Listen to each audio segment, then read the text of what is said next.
Morning, everybody. Jane, tell me when you're ready. Okay, thank you.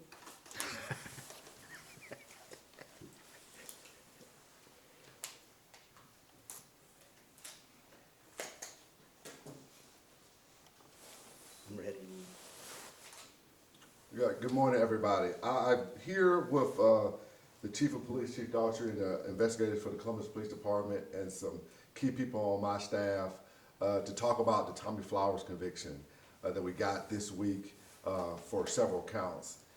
Just for background, I'm going to give some basic facts about the case because I think that'll be helpful for any reporting of it. But I do want to say that this was a really unique prosecution in the sense that hopefully we're establishing the precedent for accomplice liability. And I'll explain what that means in a second. But so Mr. Flowers was convicted of 6 counts.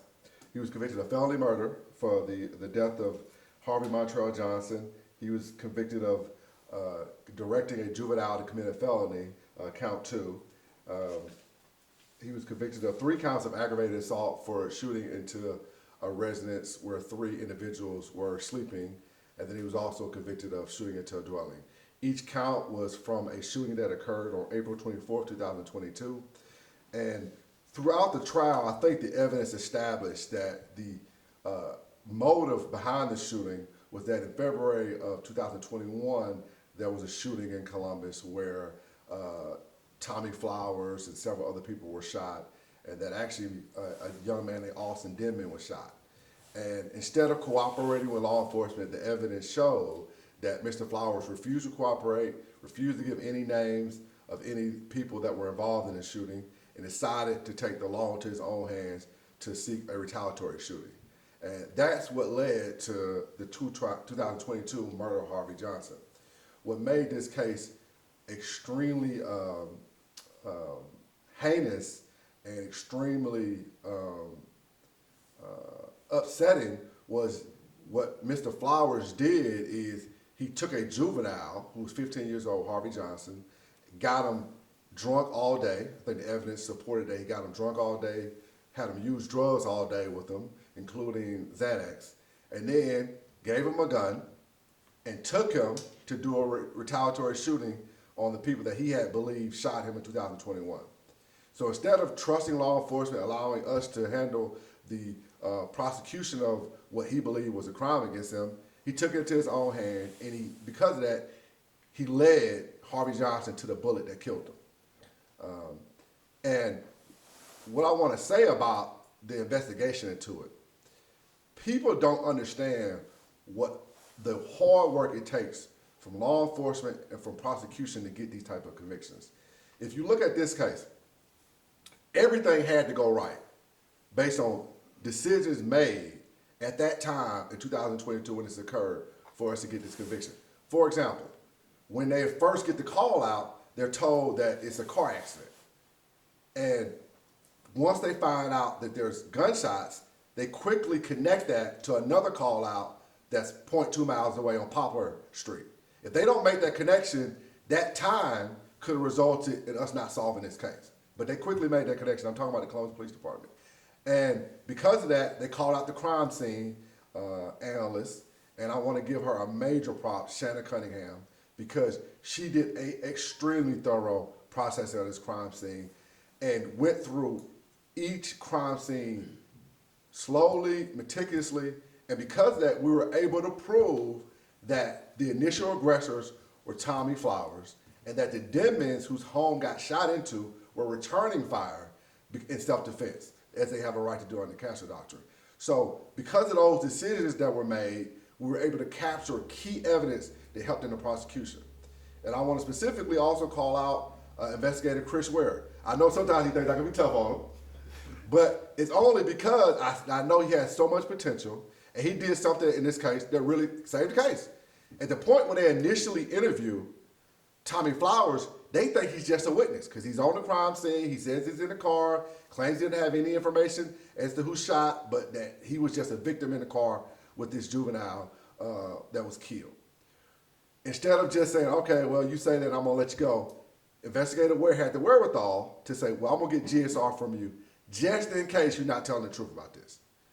And turns out that GSR proved that even 3 hours later, at least 3 hours later, he had GSR in his hand that I think was crucial in this case to prove that he was the second shooter that was involved in shooting into the Denman house with Harvey Montrell and that Johnson, and he brought Harvey to the shooting.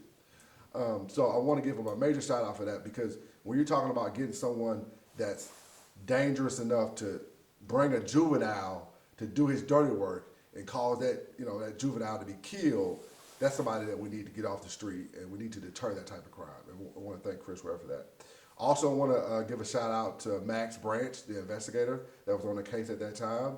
He did a lot of great things. Got the audio from the camera that showed the shooting that proved what the Denmans were saying were right. That basically that our juvenile, Mr. Johnson, and Tommy Flowers were the initial aggressors. You could tell that from the audio, from the camera. Got a photo from earlier that day that really corroborated that Tommy Flowers and Harvey Johnson were together that day, that they were exhibiting guns, and that Tommy was leading Harvey to the bullet that killed him. So that was crucial. I want to give Ben Lane, my assistant prosecutor, who did all the dirty work in the case. What I mean by that is somebody's got to take the case, take that file, organize it, prepare it, and what I do is I come in, I supervise. I say, listen, let's look at the major big points. Here's our theme for the case. Here's the witnesses I'm gonna take. But somebody's got to get the case prepared, and he did an outstanding job of that. And I want to give him a major shout out. I'm blessed to have him in my office. I'm blessed. The community is blessed to have him use his legal ability to prosecute violent offenders like Tommy. The last point I want to make about this before I pass it to Chief Daughtry is that this was an aggressive prosecution in the sense that, as far as I know, this is going to be the first time there's going to be a case where there's a conviction for accomplice liability. What that means is Mr. Flowers, our theory was never that Mr. Flowers pulled the trigger that killed Harvey Johnson. Our theory was that the evidence would prove that Tommy Flowers brought Harvey Johnson, got him drunk, got him high while he was a juvenile, brought him to a shooting to do a retaliatory shooting against someone that he had street beef with, and that because he brought that 15-year-old to that shooting, he led him to the bullet that killed him. And we did that under that theory, and thankfully the jury agreed, because it's very important that, one, all these people out here that decide they want to shoot in our community, they need to know if you decide to take the law into your own hands, you're risking going to prison for a very long time. And if you dare have a juvenile do your dirty work with you, we're going to be aggressive in prosecuting you, because we're not going to tolerate that type of gun violence. You need to be leading juveniles to books and not bullets. So, you look at what happened to Mr. Flowers. He got life on felony murder, got 20 on aggravated assault, 20 on aggravated assault, 20 on aggravated assault, 10 on directing a juvenile to commit a felony, and 10 on shooting into a dwelling, 20 on shooting into a dwelling. So he got a life plus 80 years. Judge Kitchen, that's Judge Kitchen's sentence. And I think if anybody knows Judge Kitchen's reputation, they shouldn't be surprised that he's not going to tolerate that type of gun violence. He listened to the trial. He did a great job presiding over this case. You need a judge with that experience to handle a case like this that's original in some ways. And I think he listened to the evidence, and he, based on that sense, that tells you what he thought about what occurred. And so now I'm going to pass it to Chief Daughtry. Good morning, everyone. I really have two words: partnership and passion. Since I've been here, I told you that we're going to have a partnership with our DA, and the passion that his office has for bringing closure to these families, and the passion that our investigators have. The only thing I ask is that the citizens understand that it's not like television. They want a lot of things to happen within a 30-minute, within a 30-day period. It takes time to build these cases. And I applaud his office for the work that they've done. The DA's office comes to our office, and we sit down and lay at a conference table with files, and we go over things to make sure that our families have closure in this city.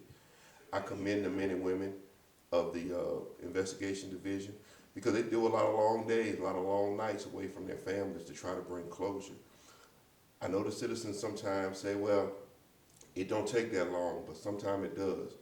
And I ask that they continue to pray, not only for the victim's family, but pray for our district attorney. Pray for our law enforcement, because we're putting our best foot forward. And I want to send a message out to the criminal element. If you think that you're going to continue to get these young people to commit your crimes, and because a lot of our young people are misled, they're told that you're a juvenile, nothing will happen to you. That's not true. You commit a crime with a gun, you're going to face the penalty. But now our DA has set the precedence that if you coerce a young juvenile to commit a felony, we're going to hold you accountable, and we're going to lock you up, and we're going to put you away for a very long time. I don't think this has ever been done in the state of Mississippi, but that shows his passion and his office passion for what we're trying to do. I love his motto. He just said, he's going to hear it again, books, not bullets. We need to lead these kids to books, and because they have a future. We're taking away their future. But again, I thank you, District Attorney Colon, and we're not finished. We got a lot of work to do, and we are going to continue to work together in our partnership. And the criminal element, you need to know, this is real. That's all I have. Any questions? Yes, Scott, I have one question. Yes, sir. What's the difference between felony murder and murder? So felony murder is when you commit a felony and someone dies as a result of you committing that felony. First degree murder would be, listen, you pull out a trigger and you have the intent to kill someone. In this case, there was no evidence that Tommy Flowers intended for Harvey to die. He wanted Harvey to commit his dirty work with him. But as a result of him recruiting Harvey, getting Harvey drunk, getting him high, taking advantage of the fact that he's young, giving him a gun, and giving him a motive to get involved in his street BS, he led him to the bullet that killed him. And so that's the difference, Ronnie. How long did the jury deliberate? Less than 2 hours. You know, which I was very pleased with the jury. You know, I always respect jury verdicts. I mean, I never, ever in 8, 9 years now complained about a jury verdict. Most of the time they get it right. But this jury, they really paid attention because it was a complicated case. When you're talking about accomplice liability, 3 different crime scenes, what do we have, like 4 different specialists testify. I mean, they had to really pay attention, and they did. And because they paid attention, they were able to go through those counts, 6 counts, relatively quickly. And I think, based on the evidence, reached a just verdict that was it was right based on the law. Would you say this case was unique? I've been doing news a long time, and I've never seen this many charges filed on one person. Would you say the case was unique? Yeah, it was unique from the very beginning because from an investigation standpoint, I remember when they called me about it and telling them that it's really, you got a complicated crime scene in the sense of once we put it all together, it seems like it's very obvious what happened. But it takes investigators to start getting those different parts, and they don't know the full story as they're getting the parts. Chris Ware doesn't know that Tommy Flowers is the second shooter. He doesn't know about the shell cases on the crime scene when he's getting that GSR. The person on the crime scene doesn't know about Tommy Flowers and his involvement when she's processing that crime scene. So it's unique in the sense you had so many different crime scenes. You had a really weird situation where initially it seemed that Tommy Flowers was just a witness to it. But once the evidence developed, they followed the evidence. That's what was great about it. They did not jump to any conclusions. They followed the evidence, and the evidence led to the right charges and aggressive charging. I mean, it's aggressive charge. We could have just charged shooting into a dwelling, directing a child to commit a felony, and those would have been easy charges to prove, right? There's really no doubt about that, those occurring. But because when Ben Lang and I talked about getting this case ready for trial, the thing that moved both of us as fathers is, and as men, is we all know how it felt to be 15. And you're vulnerable. You can go different ways based on the people around you. Thankfully, I had a father that was tough on me and forced me to go in the right direction. Ben Lang had the same thing. Harvey Johnson didn't have that. He had Tommy Flowers.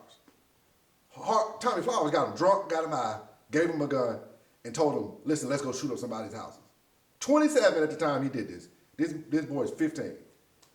To me, I just had to be aggressive with it because I want to make sure, as the chief said, that these people out here that are trying to take advantage of juveniles, trying to get juveniles to do their dirty work, ruining these juveniles' lives, they need to understand, if we get the evidence against you, we're going to be passionate in our prosecution of you. And look, I mean, life plus 80 years. I mean, if the conviction is upheld on appeal, which I suspect and hope it will, then, I mean, Mr. Flowers never going to see the outside of prison.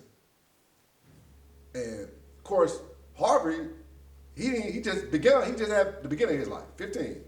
That's the beginning of your life. You know, I think about how much I changed from 15 to 40. He's not gonna get to do that. He got punished for his involvement. His mom never gonna see him again. His siblings not gonna see him. So I think it had to be aggressive based on the facts. Any more questions? Thank y'all so much. I appreciate y'all being here.